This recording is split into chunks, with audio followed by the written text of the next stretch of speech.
nous utilise comme des instruments, car nous savons, Seigneur, oh Dieu, nous ne sommes, Seigneur, oh Dieu, que des canals. Lorsque toi, tu ne nous utilises pas, nous ne pourrons rien transmettre à ce peuple, car ce peuple est là pour toi.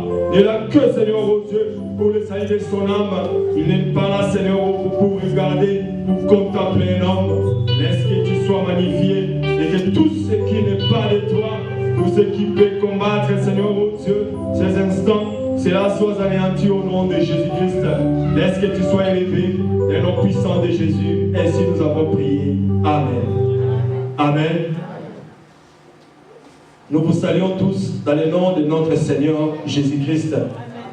Et nous croyons que le Seigneur Jésus-Christ est favorable à chacun d'entre nous.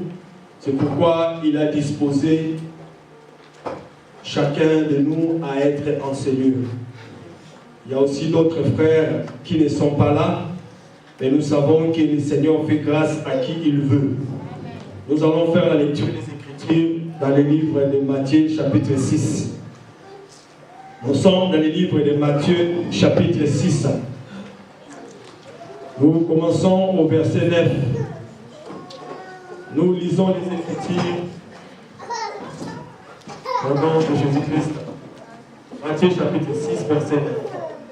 Voici donc comment vous devez prier. Notre Père qui es aux cieux, que ton nom soit sanctifié, que ton règne vienne, que ta volonté soit faite sur la terre comme au ciel. Amen. Nous pouvons nous asseoir.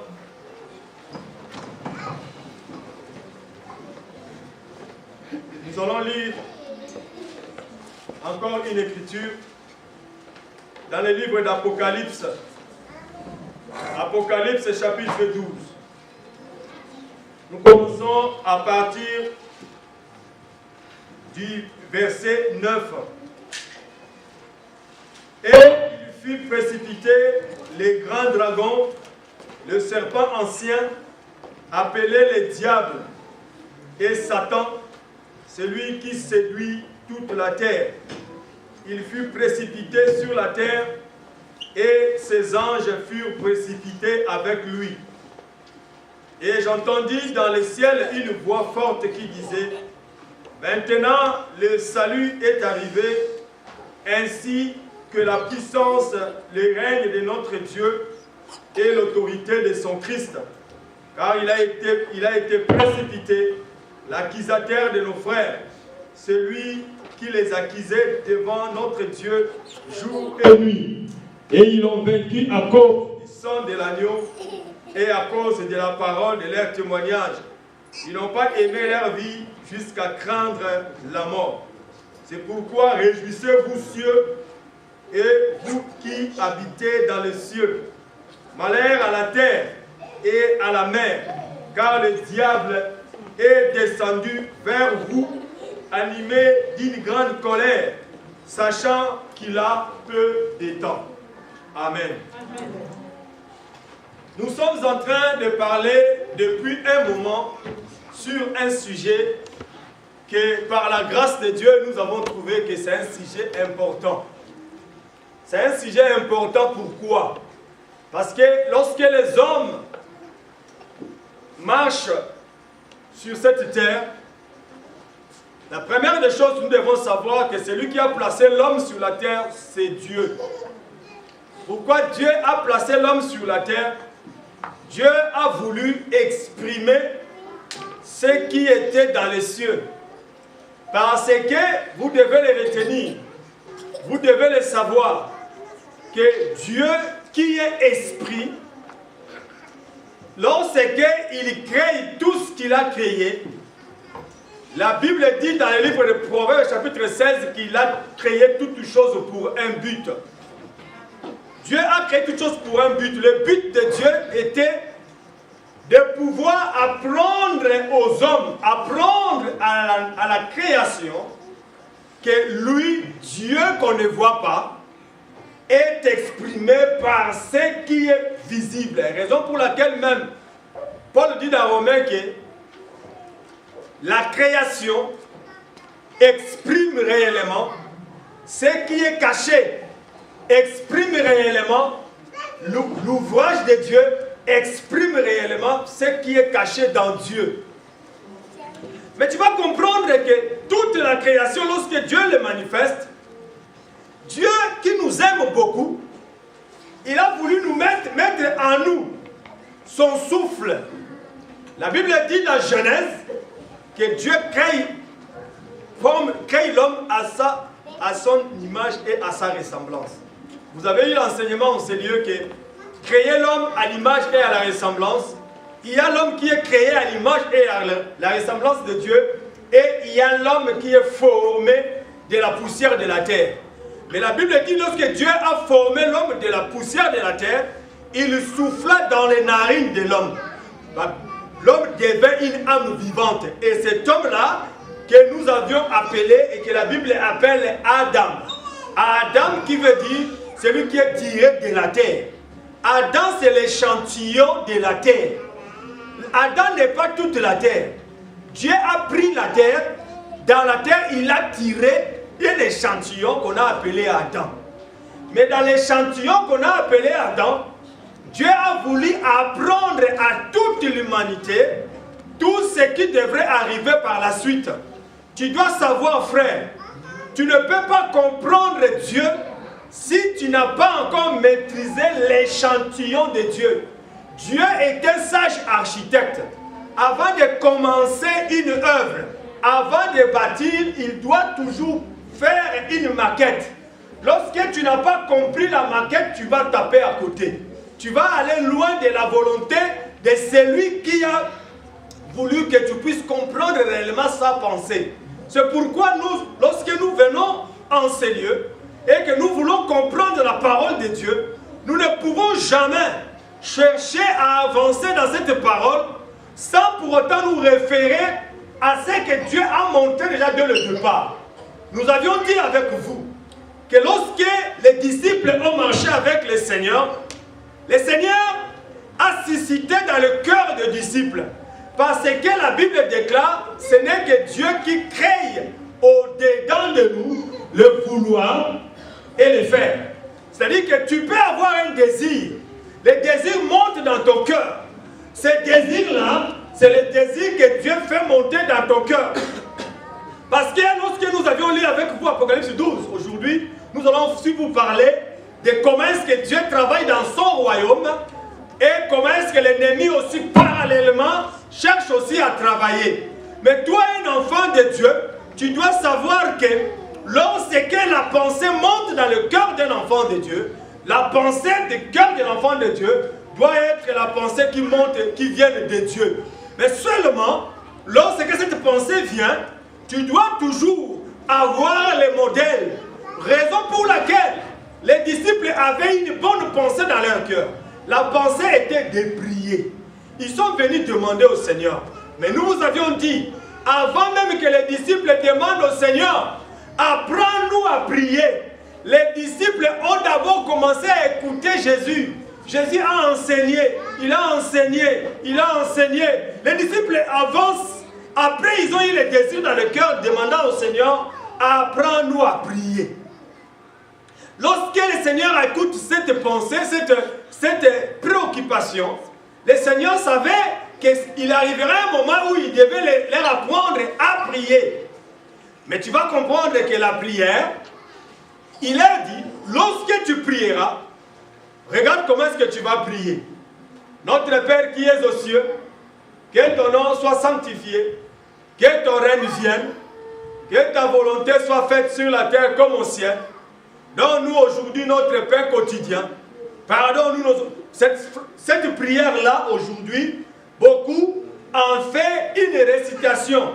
On dit que lorsque tu as des problèmes, tu peux aller voir quelqu'un, il te dit, fais la prière de notre Père 15 fois. Pour lui, c'est que tu fais 15 fois cette prière parce que c'est une prière qui est recommandée par le Seigneur. Nous disons Amen. Parce que c'est le Seigneur qui a recommandé cette prière. Mais il ne faut pas oublier, même si c'est le Seigneur qui a recommandé cette prière, que tout ce que Jésus disait, Jésus parlait en parabole. Or, une parabole, s'il n'est pas expliqué, ça crée la confusion. La parabole, c'est un langage codé. Lorsque le Seigneur est en train d'apprendre aux disciples certaines choses, il fallait maintenant attendre les temps qui devraient arriver où l'explication devrait être donnée. Raison pour laquelle tu vas comprendre que même tout ce que le Seigneur était en train de dire aux disciples, lorsque maintenant on nous parle dans l'évangile, on nous dit certaines fois que lorsqu'il a dit détruisez ce temple, je le rebâtirai dans 3 jours, il parlait de son propre corps. Cela voulait dire quoi? Cela voulait dire que ce qu'il avait écrit, parce que je t'informe que l'évangile de Matthieu, Marc, Luc, Jean, tout ce que tu lis là, cela n'a pas été écrit pendant que Jésus était en train de marcher avec les disciples. Les disciples ont rapporté cela après que le Seigneur soit parti. C'est-à-dire après avoir reçu le Saint-Esprit. Lorsque le Saint-Esprit est venu, c'est le Saint-Esprit qui est venu expliquer. Maintenant, lorsque nous parlons de notre Père, cette prière de notre Père, nous avions dit que c'est une prière qui commence par notre Père qui est aux cieux et qui finit par car c'est à toi qu'appartiennent les règnes, la puissance et la gloire pour les siècles des siècles. Amen. C'est-à-dire que la prière finit. Or, nous savons que lorsque tu veux apprendre cette prière et que tu la prends comme une récitation, tu n'as pas compris. Parce que cette prière est une profondeur. Parce que lorsque nous parlons de notre Père, nous avions expliqué en ce lieu notre Père. Pourquoi Jésus a dit aux disciples, vous allez dire notre Père. Et nous avions expliqué aussi avec vous comment est-ce que le Seigneur a expliqué cette phrase-là, que ton nom soit sanctifié. Parce qu'aujourd'hui, par le Saint-Esprit, nous avons reçu la lumière pour comprendre que même si on dit que ton nom soit sanctifié, on est en train de nous expliquer réellement la profondeur de Dieu. Tu ne peux jamais marcher avec ce Dieu si tu ne sais pas que ce Dieu-là est saint et que toi, tu dois sanctifier son nom. Et comment est-ce que toi, tu dois sanctifier son nom? Et nous avions parlé avec vous le dimanche dernier, on a introduit sur que ton règne vienne. Nous avions parlé que le règne de Dieu qui est esprit, notre Dieu qui est tout puissant, son règne, la prière des disciples était que le règne de Dieu vienne.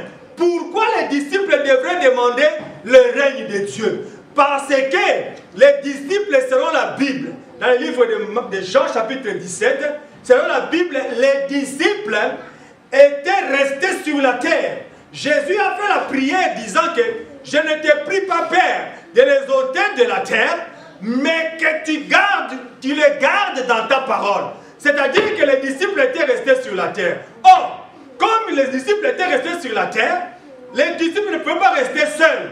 Leur prière devrait être que ton règne vienne sur la terre comme au ciel. Que la volonté de Dieu qui est dans son règne se manifeste sur la terre comme au ciel. C'est-à-dire, au ciel, Dieu règne, mais sur la terre, il faut que le royaume de Dieu soit manifesté sur la terre. Pourquoi? Parce que Apocalypse 12 que nous avions lu nous a expliqué certaines choses. Mais nous allons rentrer dans ça. Nous rappelons ce que nous avions dit le dimanche dernier. Nous avions dit que tu ne peux jamais, comme nous avions dit au départ, comprendre le règne de Dieu qui est esprit, le règne de Dieu qui est invisible. Tu ne peux jamais comprendre ce règne si tu n'as pas compris comment est-ce que Dieu a établi son règne sur la terre. Sachez que lorsque Dieu crée l'homme, lorsque Dieu manifeste l'homme, dans les cieux, il y avait aussi les règnes de Dieu. Mais dans la pensée de Dieu, Dieu voulait manifester l'homme sur la terre. Mais pendant que Dieu veut créer l'homme, manifester l'homme sur la terre, il y avait un certain Satan, Lucifer, celui qui était l'archange de Dieu. Il habitait aux côtés de Dieu. Et cet ange avait été trouvé rebelle. Tu vas lire ça dans Ézéchiel chapitre 28. Avait été trouvé rebelle. Il a cherché à prendre la place de Dieu. Parce qu'aujourd'hui, frère, lorsque nous voyons certaines choses toi en tant qu'enfant de Dieu, chaque fois que tu marcheras, tu dois savoir, tu marches selon quel règne? Tu marches selon les règnes de Dieu ou tu marches selon les règnes de Satan? Pourquoi? Parce que sur cette même terre que se trouvent les enfants de Dieu, c'est sur cette même terre aussi que se trouve le diable qui avait trouvé sur la terre son règne. Et la Bible déclare que Dieu a montré d'abord à nous, ses enfants, comment est-ce qu'il marche avec ses enfants. Adam, que nous avions lu nous avions parlé tout à l'heure, cet homme d'Adam, dans le jardin d'Éden, Adam a été manifesté, même sans micro on peut parler. Adam a été manifesté comme étant le gardien du jardin d'Éden. Le jardin d'Éden, c'était le champ où Adam devait rester. Or, Dieu a dit à Adam, je te place dans le jardin pour le cultiver et pour le garder. C'est-à-dire, cet homme d'Adam était l'homme qui devait cultiver le jardin et qui devait aussi le garder. Nous avions dit avec vous que Adam a été trouvé prince du jardin, a été trouvé l'autorité du jardin. C'est pourquoi Adam était même à mesure de donner les noms aux animaux. Les animaux ont reçu les noms que Adam les appellerait. Et même Dieu était là pour dire Amen pendant que Adam était en train de donner les noms aux animaux. C'est-à-dire Dieu a accepté ce que Adam était en train de donner. C'est-à-dire que Adam a reçu l'autorité dans le jardin d'Éden. Or, tu ne peux pas comprendre ce que la parole de Dieu aujourd'hui, le règne de Dieu aujourd'hui, si tu n'as pas compris cela. Parce que dans le royaume de Dieu, le royaume, tout royaume, pour parler d'un royaume, on doit parler de terre, on doit parler de territoire. Tu ne peux pas dire que j'ai un royaume si tu n'as pas un territoire où tu dois régner. Or, lorsqu'on donne à Adam le règne, on lui donne le règne sur un territoire qu'on a appelé le jardin d'Éden. Cette terre-là, Adam devait régner dans cette terre. Lorsque Adam a été précipité, sachez que Adam qui a été précipité n'a pas été précipité parce que simplement, non, parce que Adam a été précipité, pardon, parce que cet homme d'Adam était piégé ou était, le diable est venu juste pour que Adam puisse perdre son règne, son autorité dans les jardins. Parce que le but du diable, le but de Satan est que tous les princes de Dieu puissent être détrônés et que lui, il puisse régner. Le travail du diable, c'est de chercher à régner. Pourquoi? Parce que l'Apocalypse 12, que nous allons lire tout à l'heure, nous allons voir tout à l'heure, Apocalypse 12 lui a donné déjà les règnes sur la terre. Or, même si que le diable est en train de régner sur la terre, la Bible dit que Dieu a donné à Adam le pouvoir. Avant que le diable vienne détrôner Adam, Adam était dans le pouvoir et le règne au jardin. Adam est sorti du jardin et Dieu a donné maintenant à un homme. Parce que sachez qu'à chaque marche de Dieu avec ses enfants, il y a toujours une race des enfants de Dieu. Il y a aussi une race de ceux qui sont... On va lire Apocalypse 12 parce que je vois qu'on doit marcher ensemble avec Apocalypse 12. C'est ce que nous sommes en train de lire. On va aller tout doucement avec Apocalypse 12. Il a dit ceci. Le verset 9 que nous avons lu tout à l'heure, Apocalypse 12.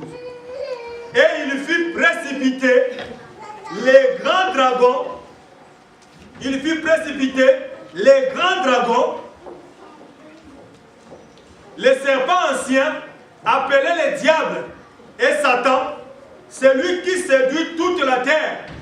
Il fut précipité sur la terre et ses anges furent précipités avec lui. Sachez mes frères que le diable, Satan, est un séducteur. Ça, il faut bien le garder, bien le retenir. C'est très important pour un enfant de Dieu. Lorsque tu n'as pas compris cela, tu ne peux pas comprendre la manière dont le diable travaille. Parce que la séduction, frère, La séduction est là pour... La séduction, c'est une force d'attraction. La séduction n'a qu'un but. La séduction, c'est l'enchantement. Lorsqu'on est en train de faire la séduction, c'est tout ce... Quand on appelle la séduction, frère, la séduction, c'est que... On fait en sorte que tu ne puisses pas résister.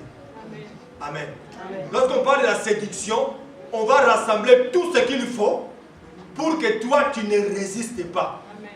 Maintenant, la Bible dit on a donné ce pouvoir-là à Satan. Amen. Amen. Maintenant, toi qui es sur la terre, des fois, tu restes regarder les choses. Tu regardes la télé, tu regardes Internet, tu marches sur la terre, tu vois les choses, tu vas à l'école, tu vas au travail, tu fais tout ce que tu fais. Mais sache seulement qu'à chaque fois que tu es attiré par une chose, à chaque fois qu'une chose te plaît, tu dois toujours chercher à savoir, je suis attiré par quelle force. Amen. Parce que le diable, c'est le séducteur. Il a été placé pour séduire. Mais séduire qui? Il fut précipité sur la terre et ses anges furent précipités avec lui. Les anges qui furent précipités avec le diable, c'est les démons. Sachez, frères, que ceux-là qui vous enseignent ou qui enseignent à certaines personnes, oh non, il ne faut pas avoir peur du diable. Le diable n'est pas puissant. Il vous trompe. Le diable est puissant. Mais notre Dieu est tout puissant. C'est ça la différence. Parce que si tu ne comprends pas, que tu ne sais pas que le diable est puissant, tu vas tomber dans son piège. Parce qu'il lui a été donné le pouvoir de régner sur la terre. Et lorsque toi tu es sur la terre, tu dois savoir que celui qui est sur la terre, régnant sur la terre, c'est le diable. C'est pourquoi tu ne peux pas aller combattre avec le diable, avec les mêmes armes que lui utilise. Parce que lui déjà a ce pouvoir-là. Frère, aujourd'hui, toi tu prends ton Kalachnikov, tu vas aller combattre, tirer quelqu'un qui a des chars, des missiles. Frère, mais il va t'écraser tout de suite. Amen. Amen. Raison pour laquelle, de la manière dont Dieu aime travailler, Dieu nous dit, lorsque le règne du diable dit que tu vas haïr ton adversaire, tu vas haïr ton ennemi. Frère, c'est tout à fait normal. Dans ce monde, lorsque quelqu'un ne t'aime pas, il ne cherche qu'à te faire du mal. C'est logique que tu ne l'aimes pas. Amen. Ça, c'est le règne du diable. Mais dans le règne de Dieu, pour combattre cette personne, tu dois l'aimer. Tu n'utiliseras pas les mêmes armes que lui. Parce que le diable n'aime pas. Maintenant, pour résister au diable, il faut utiliser les armes différentes des armes que lui il utilise. Parce que lui, il a déjà reçu tous les pouvoirs. Et puis, frère, sache que si le diable, il veut t'énerver, il veut utiliser les moyens pour te mettre en colère. Frère, c'est facile. Amen. Amen. C'est les armes qu'il utilise. Or, maintenant pour combattre les armes spirituelles, lorsque tu lis Ephésiens 6, les armes que Dieu utilise, nous demande d'utiliser, tu vas voir que ces armes-là, sont des armes apparemment qui ne sont pas fort puissantes. Mais ces armes-là, les armes redoutables que le diable n'aime pas. Amen. Parce que sache que lorsque le règne est là, on te donne le territoire, on doit te donner aussi le pouvoir. Parce que dans le règne, si tu n'as pas reçu le pouvoir, tu ne peux pas régner. Tu dois avoir l'autorité et le pouvoir. Or, dans le pouvoir, on voit l'armée. Dans le pouvoir, on voit tout ce qu'on peut appeler renseignement ou l'information. Parce que dans la façon de Dieu de travailler, c'est pourquoi les gens aujourd'hui qui se donnent la peine de pouvoir étudier les combats spirituels. Parce que les combats spirituels, nous ne parlons pas du combat spirituel comme certains en parlent. Parce que tu peux voir les démons partout et tu peux comprendre que non, je suis, oh, les démons de poursuite, les démons de ceci. Pourquoi? Parce que la manière du diable de travailler, le diable est là pour chercher des portes. Des portes pour avoir les enseignements. Amen. Les renseignements sur toi. Pour que le diable te détruise. Amen. Il ne cherche que là où il peut entrer.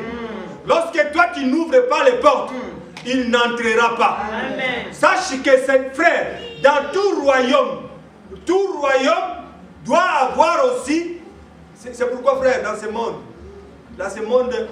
le monde aujourd'hui frère, on copie la Bible. Les renseignements, tous les pays puissants du monde que tu connais, tous les pays puissants du monde, ce sont des pays qui sont fort puissants en renseignement. Ils mettent beaucoup d'argent pour les renseignements, afin de sécuriser leur pays.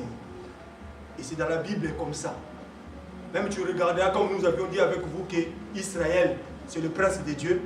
Jacob, c'était le prince de Dieu. Israël, pour qu'il puisse gagner les victoires, il envoyait aussi les espions. Il y a des gens qui allaient chercher aussi les renseignements. Aujourd'hui, nous l'église, nous avons le royaume de Dieu au milieu de nous. Maintenant, nous les renseignements, nous l'obtenons plus comme ça se faisait dans la chair. Nous aujourd'hui, les renseignements, les informations, nous l'obtenons par le Saint-Esprit dans la prière. Amen. Amen. Le pasteur n'a pas besoin d'aller chercher à consulter les fidèles pour savoir ce que les gens pensent. Le pasteur n'a pas besoin d'aller chercher à appeler les gens ou non. Cherche un peu les frères là. Je vois que ce frère là est un peu bizarre. Va chercher un peu, approche-toi de ce frère pour savoir comment est-ce qu'il... Non. Frère, nous n'avons pas besoin de chercher les informations. Parce que les informations, le Seigneur nous les donne par le Saint-Esprit. Lorsque nous prions, Dieu nous montre ce qui est caché. Et ce qui peut nous arriver, les combats qui peuvent nous arriver, Dieu nous donne les renseignements. C'est pourquoi on n'a pas besoin de pouvoir marcher.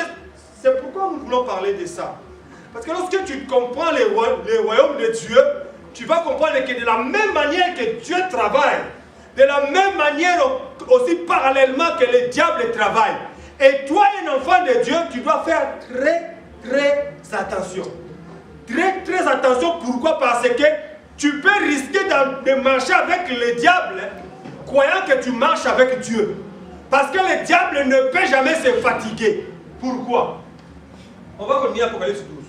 On dit ceci. On dit,